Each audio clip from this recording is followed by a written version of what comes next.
Example of special needs patients.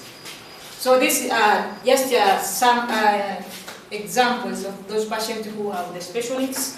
Example, elderly, wazee mara nyingi wanakuwa wana uhitaji maalum, hasa wale wazee ambao hawawezi kusaidia wenyewe. Lakini pia watoto wadogo wana uhitaji uangalizi maalum. Lakini kuna wale wagonjwa wenye changamoto za uhitaji mbalimbali, disabled patients.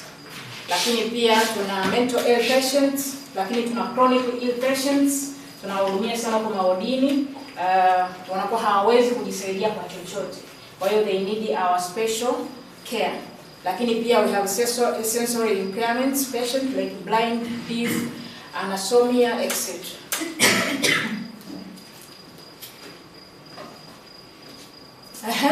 Kwa nini hawa wagonjwa labda wanahitaji special needs? Inawezekana labda kwa namna moja au nyingine tukaona kwamba hawa wana kitu gani cha zaidi ambacho kitafanya wahitaji uangalizi maalum. Kitu cha kwanza, hawa wagonjwa wanakutana na changamoto gani?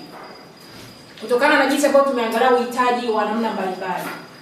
Kuna changamoto ya communication, ya mazungumzo. Unakuta hawezi kujielezea yeye mwenyewe. Mfano watoto au wasioweza kuzungumza au hata wasioona. Kujielezea yeye mwenyewe namna gani ana uhitaji inakuwa ni changamoto. Kwa hiyo kwa sisi kama tusipoweza kuwatambua na kujua ni kwa namna gani ambapo tunaweza kuwasaidia, kwa mwisho wa siku inakuwa pia ni changamoto wao pia kuweza kupata huduma stahiki. Lakini pia wanakuwa na changamoto ya mobility issues. Kuna wale ambao hawawezi kujisaidia wao wenyewe. Mwingine amelala kitandani, ni bedridden, kwa hiyo hawezi sengine hawezi kuzungumza.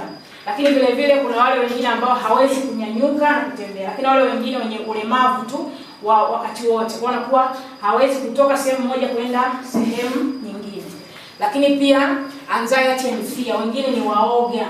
Na kutokana na hali yake ya labda ya ulemavu au labda hali yake ya kutokuweza kujisaidia yeye mwenyewe, kwa anakuwa anaona kwamba labda nikizungumza watanionaje. Kwa maana kwamba kama sisi wenyewe tusipoweza kuwatambua, wanajikuta mwisho wa siku hawezi kupata ile huduma stahiki kutoka kwetu. Maana sisi kama wauguzi lazima tunaona kwamba inatakiwa tuwatambue ni wagonjwa wa namna gani wenye uhitaji maalum ili kuweza kuwapa special care au uangalizi maalum. Lakini pia risk of complication. Wagonjwa kama hawa pia wanapata changamoto ya kukutana na changamoto ya kufika kwenye complication kwa sababu uangalizi wao unakuwa sio ule sawa sana yule ambaye anaweza kujielezea yeye mwenyewe. Au yule ambaye anajiweza kusema jamani nahitaji hiki na nahitaji hiki.